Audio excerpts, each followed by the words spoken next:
तो सारे मुसलमान खराब नहीं होते, हम खुद कह रहे हैं। पर सच्चे और अच्छे मुसलमान की परिभाषा क्या होगी? जब बहराइच के अंदर 34 छर्रे गोपाल मिश्रा के अंदर उतार दिए जाते हैं तो इस देश का सच्चा और अच्छा मुसलमान निकल करके बाहर क्यों नहीं आता?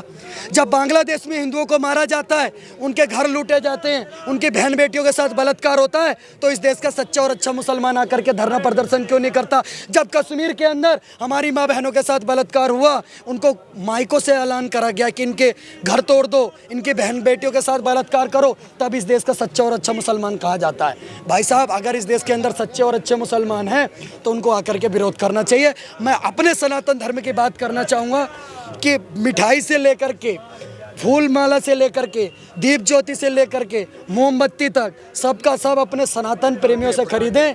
आप किसी ऐसे व्यक्ति से ना खरीदें जो आपसे कमा करके आपके ही धर्म के खिलाफ वो पैसा लगाए और लास्ट में आपकी ही बहन बेटियों को लब जिहाद करे, अंकिता का वाला कांड करे, आपकी बहन बेटियों को 35 टुकड़े करके फ्रिज में डालने का काम करे। अपनी बच्चियों के हाथ, जो मेहंदी लगाने वाले सनातनी बच्चियों के हाथ ऐसे जिहादी के हाथ में ना जाए, जो मांस का सेवन करता है, जो गौ माता को मां नहीं मानता है, जो हमारे भगवानों का अपमान करते हैं, जो हमारे भगवानों को जय श्री राम बोलना उनको लिए अपराध है, जो केवल अपने अल्लाह खुदा को मानते हैं और हमारे साथ कोई भाईचारा नहीं है, उन लोगों के हाथ, उनसे सामान बिल्कुल मत खरीदना, थूका हुआ फूल बिल्कुल मत लेना उनसे, जो हमारी शोभा यात्रा में पत्थर फेंक रहे हैं, जो हिंदू बच्चों के 35 टुकड़े कर रहे हैं, जो 4-4 साल की बच्चों का बलात्कार कर रहे हैं, जो मेवात जैसी यात्राओं में जो हमें मार रहे पीट रहे हैं, बिल्कुल भी दिए मत लेना उन लोगों से जो हमारे भगवान आराध्य भोले शंकर को गाली दे रहे हैं, जो हमारी माता रानी, हमारी माँ काली, माँ चंडी, माँ वैष्णु को गाली दे रहे हैं। साजिद रशीदी वो जिहादी सूवर, नपुंसक भाई साहब हमारी माता रानी को गाली दे रहा है, उनसे सामान बिल्कुल नहीं लेना। अपनी बच्चियों को घर से अगर आप भेजो, ये रहा वो, अगर अपनी बच्चियों को भेजो घर से तो ये बोल के भेजना है अपनी बच्चियों को, अपने बच्चों को, अपनी औरत को, अपने चाचा ताऊ पड़ोसियों को, सबको ये बोलना है किसी जिहादी से सामान खरीद के नहीं लाना, थूका हुआ, मूता हुआ। और अगर वो हमारी गौ माता का मांस खाते और मांस खा करके सेवन करके और आकर के दिन में फूल प्रसाद मिठाई बेच रहे और उसको तुम अपने घर में लिया है या डेकोरेशन का सामान दिवाली पे घर पे लिया है, तो माँ लक्ष्मी आएगी या जाएगी वो डिसाइड तुम करो। भाई साहब ऐसे नहीं होता कि ये इन्हीं का चलेगा, अब हमारा भी चलेगा और ऐसा चलेगा। भारत के अंदर 50 करोड़ सनातनी ऐसे बना दिए, बिल्कुल ही कट्टर हिंदू बना दिए। पहले लोग हिंदू बोलने में शर्माते थे, आज हिंदू ना कट्टर हिंदू बोलने में नहीं शर्माना। किसी ने पूछो ना भाई क्या बोलते, कट्टर हिंदू है भाई हम लोग, और कट्टर हिंदू के घर के कैसे किसी से खरीद लेंगे सामान?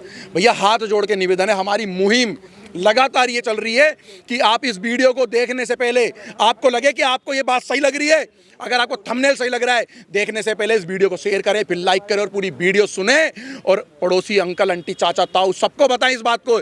हमारे तक बात ना रह जाए, उस मोबाइल तक बात ना रह जाए, उस यूट्यूब तक वीडियो तक बात ना रह जाए, इस बात को जन जन पहुंचाओ और नीचे लिख करके भेजना कि भाई साहब देखो आप क्या हो क्या रहा है भारत के अंदर, हमारी माता बहनों को मारा जा रहा। भाई साहब देखो ना बांग्लादेश में किस तरीके से मारा गया है। डासना महादेव मंदिर, माता रानी का मंदिर में 4,000 मुसलमान पहुंच गए हमला करने के लिए। देश में कानून और संविधान खत्म। बदायूं हत्याकांड में बच्चों को काट करके फेंक दिया। और अभी देखा ना आपने बिराइच के अंदर किस तरीके से उस बच्चे को करंट मारा गया है, चाकू गोदे गए हैं, गोलियां मारी गई। भाई साहब उसके नाखून खींच दिए। भाई साहब सोचो, हमने समझना पड़ेगा कि हम लोग किनको किराए पे बसा रहे हैं, किनको दुकान दे रहे हैं, किनको अपनी मार्केट में बसा रहे हैं, उनको बसा रहे हैं जो तुम्हारे पतन की तैयारी चार दीवारी के अंदर कर रहे हैं। किसी भी एक मस्जिद से आवाज़ नहीं आई कि भाई साहब जिस हमारे अगर धर्म के, इस्लाम के अगर मानने वाले बच्चे ने अगर गलत कराए तो उसको हम लोग अपराधी कहते हैं और उसको फांसी होनी चाहिए। किसी मस्जिद से आवाज़ आई, उसी मस्जिद से आवाज़ आई थी इन हिंदू और काफिरों को मारो। जिनके लिए हम काफिर हैं भाई साहब, हम उनसे क्यों सामान लें भाई? और ये अपना नाम बदल करके लेते थे। अब तो इन लोगों ने, इन जिहादियों ने अब तो बार कोड भी हटा लिए। अब बार कोड ढूंढते फिर रहे हैं, बार कोड 10-10 हज़ार रुपये दे रहे कि भाई अगर मेरे अकाउंट के अंदर अगर 1 लाख रुपए आएगा पूरे महीने में तो मैं 5,000 रुपये दूंगा, केवल अपने नाम से एक बार कोड मेरे को अप्रूवल करवा दो भाई। अब तो इनके ये हालत हो गए। थोड़ा सा और जागो, इनको इलाके गली मोहल्ले स्टेट से अगर नहीं भगाया ना तो हमारा भी नाम विजय कट्टर नहीं। जय श्री राम, जय गौ माता की, भारत माता की जय। वो मेहंदी लगाने वाले जो वो मेहंदी जिहाद चलता था वो कहीं हद तक गायब हो चुका है, लेकिन अभी भी कई मार्केटों में ये लोग घुसपैठिए बन के बैठे हुए हैं जो सनातनी बच्चियों पे लव जिहाद का ट्रैप चलाने के लिए जो उनको अपने जाल में फंसाने के लिए, श्रद्धा जैसा हाल करने के लिए उन बहन बेटियों को मेहंदी लगाने के बहाने से और वहाँ मार्केटों में आकर के अपना गढ़ जमाए हुए हैं, वे सारे सुन ले कान खोल के। का एक भी एजेंडा अब चलने नहीं पाएगा। जो भी माताएं बहनें हैं जिनसे भी मेहंदी लगवा रहे हैं, सबसे पहले आपका अधिकार है कंज्यूमर प्रोटेक्शन एक्ट 2019 में राइट टू नो, एक कंज्यूमर का अधिकार होता है, आपका अधिकार है। आप जान सकते हैं कि सामने वाला कौन व्यक्ति है जो आपको मेहंदी आदि लगा रहा है। और दूसरा, कहीं भी खरीदारी करें तो अपने सनातनियों से करें, अपने धर्म के लोगों से करें। इसमें कोई वो नहीं है भाई, सीधा ग्राहक का अधिकार है, वो जहां से चाहे वहां से खरीदे। और आप सनातनी होने के नाते अपना एक भी रुपया अपने आने वाली पीढ़ी के भक्षण के लिए ना दें, अपने सनातन धर्म के संरक्षण के लिए वो पैसा जाना चाहिए। क्योंकि मंदिरों के बाहर आपने देखा होगा एक रोजगार मिलता है, चाहे वो प्रसाद वाले के रूप में हो, चाहे ट्रांसपोर्टेशन के रूप में हो, चाहे फूल बेचने वाले के रूप में हो, लेकिन विशेष जो आपको चीज़ें मिलेंगी मस्जिद जैसी, वहाँ केवल और केवल पत्थर दिखते हैं, वो जो हमारी यात्राओं पर पड़ते हैं। आज हम हर जगह देख रहे हैं कि हमारी यात्राएं इनका जो है इनके पथराव का शिकार हो रही हैं, तो क्यों ना हम इनका आर्थिक बहिष्कार करें। ऐसा जो है खुल के समय आ गया है अपने सनातनी त्योहारों पर ऐसे लोगों का बहिष्कार करने का जो एक एक रुपया आपसे इकट्ठा करके और आतंक की राह में लगाते हैं ताकि आपकी आने वाली पीढ़ियों को नुकसान पहुंचा सके। अपनी पीढ़ियों को सुरक्षित करें, अपने बच्चों को सुरक्षित करें, अपने धर्म को सुरक्षित करें, अपने आने वाले पूरे सनातन समाज को सुरक्षित करें। देश को बांटना चाहते हैं आप, हिंदू मुस्लिम करना चाहते हैं, पूरा समाज डिवाइड हो जाएगा। देश बट नहीं रहा है। आज 70 सालों के बाद एक मुहिम चली है देश को एकजुट करने की, जैसे हरियाणा में 36 बिरादरियों ने एकजुट होकर के दिखाया है, और वही मुहिम अब पूरे देश में चलनी चाहिए। समस्त बिरादरियां, चाहे वो हमारे दलित भाई हों, चाहे ओबीसी भाई हों, चाहे जनरल के भाई हों, ये बांटा किसने? कांग्रेसियों ने।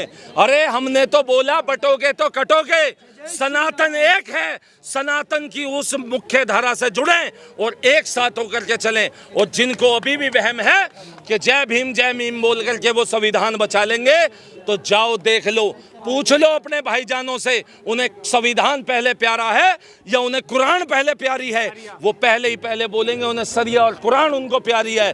अगर ये हिंदू सनातनी इस देश में ना रहे तो एक भीमराव साहब अम्बेडकर साहब का एक मूर्ति आप लगा करके दिखाना अपने भाईजानों के क्षेत्रों में, नहीं लगा पाओगे। इसीलिए कहते हैं अपने त्योहारों की मर्यादा को बचाओ, अपने सनातन धर्म को बचाओ। स्वामी विवेकानंद जी ने भी कहा था कि देश धर्म और संस्कृति पर होते हुए आघात को देखकर मूक रहने वाला, मुख बंद रहने वाला, चुपचाप रहने वाला मृत शरीर के समान है। मृत मत बनो, जागरूक बनो। जागो ग्राहक जागो, जागो हिंदू जागो, जागो सनातनी जागो। जिसके चलते जो हमारी सनातनी मार्केट में हमारे सनातनियों की, हिंदुओं की दुकानें हैं, उनके व्यापार पे आज बहुत दिक्कतें आ रही हैं। इसलिए थोड़ी मेहनत करें, घरों से निकलें, जाएं, मार्केट में जाएं, एक उसकी चकाचौंध देखें, रौनक देखें। वहाँ आपके 4 विशेष जानने वाले भी मिलेंगे, उनके साथ 4 बातें भी होंगी। मार्केट में जाएंगे, दुकानदार की भी जो है दुकानदारी होगी। तो आप दुकानों पर जा कर के खरीदारी करें मेरे भाई, ये ऑनलाइन के उसमें ना पड़ें। क्योंकि ऑनलाइन में भी पता है क्या हो रहा है, वहाँ भी एक ट्रैप चल रहा है। नाम रख रखा है वहाँ पे फ्रेंड शॉप, मालिक निकलेगा उसका कासिम, तो वो पैसा भी वहीं जा रहा है जहाँ हम आपको कहना चाह रहे हैं और संदेश देना चाह रहे हैं। इसलिए हम एक आपसे अपील करते हैं, जितने भी पर्व हैं और त्यौहार हैं, ऑनलाइन शॉपिंग से ज़्यादा आप जो है प्रैक्टिकल और जो फिजिकल शॉपिंग है दुकानों पर जा कर के करें।